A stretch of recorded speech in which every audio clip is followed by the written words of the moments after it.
तो hello guys, तो हम देखते हैं कि एपिसोड की शुरुआत एक बैटलफील्ड से होती है, जहां पर एक बंदा मैक्स जो डिवाइन डेमन के नाम से मशहूर है, अलग अलग लाइन के लोगों से साथ लड़ाई में बिजी होता है। ये लोग सब मिलकर इसे खत्म करने के लिए ज्वाइन अटैक करते हैं, लेकिन मैक्स उन सबको एक एक करके खत्म कर रहा होता है। कुछ लोग इससे देखकर हैरान हो चुके थे। ये क्या चीज है भाई, एक बंदा एक डेड बॉडी से तलवार निकाल कर खड़ा होता है और ये हमारा हीरो मैक्स होता है। नामुंग क्लैंग का पैट्रियार्च नामुंग वांग चीता है, ये क्या तमाशा है, अभी इसे खत्म करो। उसके साथ होते हैं साउलैन चैन, यूयान और जियान याओसे का लीडर जांग यांग। ये सब अलग अलग लैंड के बड़े बड़े लीडर होते हैं जो अपने अपने लोगों के साथ मैक्स को मारने आए हुए होते हैं। मैक्स जो एक थका हुआ और जख्मी होता है, उन लीडर से कहता है अब बस तुम लोग ही बचे हो। भाई इतना कहते हैं वो अपने प्रेशर रिलीज करता है, जिससे एक जबरदस्त हवा का झोंका उठा है और वो तीनों लीडर अपने आप को संभालने की कोशिश करते हैं। तभी साउलान बोलता है तब तैयार हो जाओ, लेकिन पलक झपकते ही मैक्स उनके सामने आ जाता है और एक जबरदस्त स्ट्राइक कर देता है। साउलान उसकी स्ट्राइक को रोक लेते हैं, लेकिन उसके इम्पैक्ट से वो पीछे घसट जाते हैं। वो अपनी वेपन घुमाकर अटैक के लिए तैयार होते हैं और बोलते हैं लालत है तुझ पर शैतान। इतना कहते ही वो अपने हेवनली बुद्धा प्लाम स्ट्राइक चला देते हैं। ये देखकर बाकी दो लीडर भी मैक्स पर हमला कर देते हैं और तीनों अलग अलग तरफ से अटैक करते हैं। मैक्स उनके अटैक को काउंटर करता है और कहता है भाई मैंने तो सोच रहा था कि स्वर्ग में दोबारा जन्म लूंगा, लेकिन मैक्स हवा में उछलकर उनके फीटल स्ट्राइक को डॉज कर लेता है। ये देखकर साउलैन शॉक हो जाता है, सोचता है ये क्या बकवास है। मैक्स ऊपर से नीचे गिरते हुए अपने हाथों में एक डार्क एनर्जी एक्टिवेट करता है और सीधे साउलैन पर चार्ज कर देता है। अगले ही पल दूसरे दो क्लैन लीडर साउलैन की डेड बॉडी को देखकर हैरान होते हैं। मैक्स उन पर भी हमला करने के लिए छलांग लगा देता है। नांगमम प्रक्रिया फ्लैश स्पीड से पीछे हट जाते हैं और जियान हाउ लीडर को बोलते हैं भाई अभी भी फील बैक कर लो, लेकिन देर हो चुकी होती है। जियान हाउ सब मिचुअल मास्टर खत्म हो जाते हैं और उनका अलायंस टूटने की कगार पे होता है। तभी मैक्स जियान हाउ के लीडर से कहते हैं अब बूढ़े अपनी कब्र का इंतजाम कर ले। जियान हाउ मास्टर अटैक रिप्लाई करते हुए बोलते हैं हाँ अभी सब सेट है, लेकिन अब तू अपनी कब्र देख ले। इतना कहते ही वो अपनी प्लम ब्लाजम रेन अटैक चला देते हैं। इस अटैक में एक प्लम ब्लाजम का ट्री मैक्स को एक पुरानी याद दिलाता है, जहाँ वो एक सुंदर लड़की दो बच्चों के साथ प्लम ब्लाजम ट्री के नीचे जिंदगी का मजा ले रहा होता है। ये याद आते ही मैक्स अपनी तलवार को जोर से पकड़ता है और मन ही मन कहता है अभी नहीं, मैं अभी नहीं मर सकता। फिर वो अपनी डेमोनिक स्पिरिचुअल स्वॉर्ड आर्ट का फ्रॉम ब्लैक ड्रैगन्स एक्सट्यूएशन इस्तेमाल करता है। इससे न सिर्फ प्लम ब्लॉसम रेन खत्म हो जाता है, बल्कि जियान हाउ लीडर जांग यांग भी खत्म हो जाते हैं। अब बस एक ही लीडर बचा हुआ था, नांगमंग पैट्रियार्च वांग। वो अपनी इन्फिनिट एम्परर स्वॉर्ड आर्ट का इस्तेमाल करते हैं, जिससे तलवार के स्लैश की बारिश मैक्स पर होती है। मैक्स कुछ अटैक को डॉज कर लेता है, लेकिन कुछ स्ट्राइक उस पर लग जाती है, जिससे वो काफी जख्मी हो जाता है। दर्द से परेशान हुआ गुस्से में मैक्स मन ही मन बोलता है नांगमंग क्लैंग के ये छोटे से दर्द जो जहन्नुम जैसा है, लेकिन मजा भी आया, और मुस्कुराते हुए नांगमंग पैट्रियार्च की तरफ तेजी से बढ़ता है। ये देखकर वांग शॉक हो जाता है, सोचता है इतनी जख्मी होने के बावजूद ये लड़की मुस्कुराते हुए मेरी तरफ आ रहा है। अगले ही पल मैक्स एक डेली डार्क रेड एनर्जी वाली स्ट्राइक मारता है, जिसको नांगमंग पर पीछे कूदकर डॉज कर लेता है, लेकिन स्ट्राइक के इम्पैक्ट से जख्म कर देता है। एक और अटैक आता है और नांगमंग पैट्रियार्च उड़ते हुए पीछे गिरता है। नफरत से बोलता है मैक्स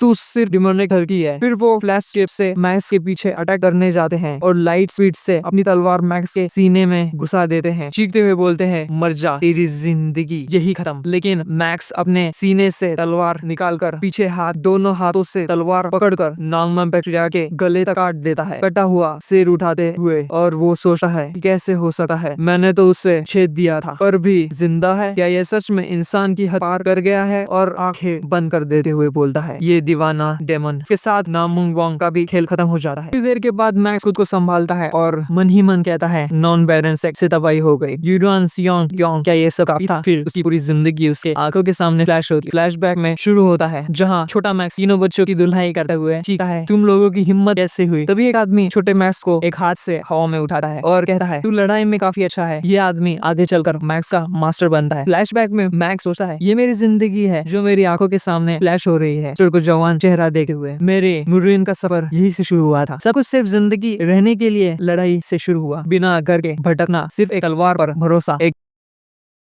फ्लैशबैक फास्ट फॉरवर्ड होता है जहाँ एक सुंदर लड़की मैक्स से कहती है, मैं तेरी फीलिंग समझ सकती हूँ, मैं भी रोज बाजारों में झगड़ा करती हूँ, लोगों से टकराती हूँ। इस दुनिया में अगर लंबे वक्त तक जीना है तो हर किसी को दुश्मन समझकर चलना पड़ता है और छोटे भाई बहन के नॉन स्टॉप कहानी वाली शिकायतों को भी संभालना तकलीफ वाला है। लेकिन वही पल सबसे कीमती होते हैं। जब मैंने अपने माँ बाप को खोया तो मैं बिल्कुल ही टूट गई थी। तभी इन्होंने मेरी जिंदगी को दोबारा मतलब दिया। तू भी अपनी जिंदगी का मतलब ढूंढने की कोशिश क्यों नहीं करते। फ्लैशबैक आगे बढ़ता है जहाँ लड़की और बच्चों की डेड बॉडी जमीन पर पड़ी होती है। मैक्स उन्हें देखकर रोते हुए बोलता है, मैं तुम सबके साथ जीना चाहता था, मेरे जैसे जो सिर्फ मारना ही जानते हैं, तुमने मुझे जीने की वजह दी। फ्लैशबैक खत्म होता है और मैक्स उन पलों को याद करता हुए बोलता है, फिर भी मैंने तलवार उठाई बदला लेने के लिए। एक जिंदगी जो किसी ठोस मंजिल के बिना चल रही थी। मेरी जिंदगी का मतलब कहाँ था। जवाब में उस सुंदर लड़की का चेहरा नजर आता है और उसकी आंखों से आंसू बह जाते हैं। वो मन ही मन कहता है, ये तो शुरू से ही यही था। वो खून से भीगा रास्ता जिस पर मैं अकेले 15 साल तक चला। तलवार धीमी पड़ गई, लाखों गांव जल चुके थे, फिर भी मैंने सारी ताकत झोंक दी, कुछ किया ताकि ये बदला पूरा हो सके। फिर हल्की सी उगती धूप को देकर वो अपनी तलवार नीचे करता है और अपनी आखिरी सांस छोड़ता है। लेकिन तभी एक आवाज गूंजती है, ये क्या बकवास है, इस तरह मरने का क्या मतलब है। मैक्स अपनी आंखें खोलता है और सोचता है, ये क्या शोर मचा रखा है, क्या ये नर्क है। तभी वो अपने सामने एक लड़की और एक यंग मास्टर को कुछ लोगों के साथ देखकर हैरान होता है। वो लड़की बोलती है, क्योंकि तुम्हारा बड़ा भाई के साथ एक दुर्घटना हो गई है, अब वो मटेरियल आर्ट्स यूज नहीं कर सका, इसलिए मैं चाहती हूँ कि मेरा बेटा फ्लेम हेवन क्लैन की सीक्रेट मटेरियल आर्ट्स को इनहेरिट करे। ये सुनकर मैक्स जो आपकी और की बॉडी में होता है हैरान होकर सोचता है, ये क्या चल रहा है, क्या ये नर्क नहीं है। तभी उसी बॉडी का छोटा भाई चीखता है, मेरा बड़ा भाई जिंदा है और ठीक भी है, हमारे क्लैन की मटेरियल आर्ट्स किसी बाहर वालों को दिया नहीं जा सकता। और छोटी बहन बोलती है, और वैसे भी तू तो डायरेक्ट ब्लड लाइन से भी नहीं है, चाहे मेरा भाई मटेरियल आर्ट्स नहीं सीख पाया, लेकिन हमारे ग्रैंडफादर की martial arts flame heaven clan के अंदर ही रहनी चाहिए। ये सुनकर मैक्स उन बच्चों की तरफ देखता है और सोचता है, ये सब क्या बकवास है, मैं कहाँ फंस गया। दोनों ये लोग कौन है। और इनमें मैक्स को अपने पास लाइफ के बच्चों की झलक नजर आती है। लेकिन तभी उस लेडी का लड़का गुस्सा होता है और बोलता है, ये खत्म यहाँ पर नहीं होता। ठीक है, एक प्रपोजल देता हूँ, मैंने सुना है कि तुम लोगों के पास खाने के भी पैसे नहीं है, तो मैं पैसे दाव पर लगाता हूँ और तुम मैक्स अपनी क्लैन के प्योर मटेरियल आर्ट्स इनहेरिट दाव पर लगाना, फिर हम दोनों डुएल करेंगे, जीतने वालों को सब कुछ मिल गया, क्या कहते हो। या हम फाइनली पता चलता है कि मैक्स का करंट बॉडी का नाम जियान है, पर हम जियान को मैक्स ही बोलेंगे। उनकी ऐसी बातें सुनकर मैक्स का छोटा भाई गुस्से में कहता है, क्या मेरा बड़ा भाई तो अपनी पागलपंती की वजह से ट्रेनिंग शुरू भी नहीं की है, क्या तुम सोचते हो हम तुम्हारे झांसे में आ जाएंगे। तभी मैक्स जोर जोर से बोलता है, ये जियान कौन है। ये सुनकर मैक्स के सिलमिन्स का रिएक्शन देखने वाला होता है, कंफ्यूज और एम्बेरस। लेकिन मैक्स जो अपने आप को डिवाइन डेमन कहता है, उसका खुद का कुछ पता नहीं, वो तो पूरी जोश में उनसे कहता है, मैं हूँ डिवाइन डेमन मैक्स। ये सुनकर वो आदमी सॉफ्ट होकर पूछता है, क्या तुमने क्या कहा, तुम कौन हो। मैक्स जवाब देता है, मैं हूँ मैक्स, दुनिया मुझे डिवाइन डेमन बुलाती है। वो आदमी हैरानी से बोलता है, डिवाइन डेमन, फिर स्माइल करते हुए ताने मारता है, ये तो मजाक भी नहीं लगता, क्यों ना तुम अपना कुकिंग ऑफ द अंडरवर्ल्ड ही कह दो। और ये होते ही चांगबाओ मर्चेंट ग्रुप का सेकंड सन, जिसे अब से हम दुबाओ कह के बुलाएंगे। मैक्स के ऐसी बातें सुनकर उसका यंगर सिबलिंग एम्बैरेस हो जाता है। छोटा भाई शर्माते हुए कहता है, सबसे गलत टाइम पे ही तभी दुबाओ की मदर आगे आती है, चांगबाओ मर्चेंट ग्रुप की मास्टर बाओ चियोनॉन। वो कहती है, तुम्हारे पागलपन दिन पर दिन में बढ़ता ही जा रहा है, क्लैन का सबसे बड़ा बेटा अगर इसी हालत में है तो फ्लेम हेवन क्लैन की किस्मत पहले से ही लिखी है। मैं रिश्तों और सेंटिमेंट की वजह से कह रही हूँ, इसे बुरा मत मानना, ये तुम्हारे लिए बुरे एडवाइस नहीं है। फिर वो डिक्लेयर करती है, अब और कुछ कहने की जरूरत नहीं, तुम्हारी खामोशी को मैं हाँ समझती हूँ, तो ठीक है, ये तय हो गया, ड्यूअल अगले महीने के 5 दिन बियॉन्ड प्योरलैंड में होगा। ये कहकर वो मुड़कर चली जाती है।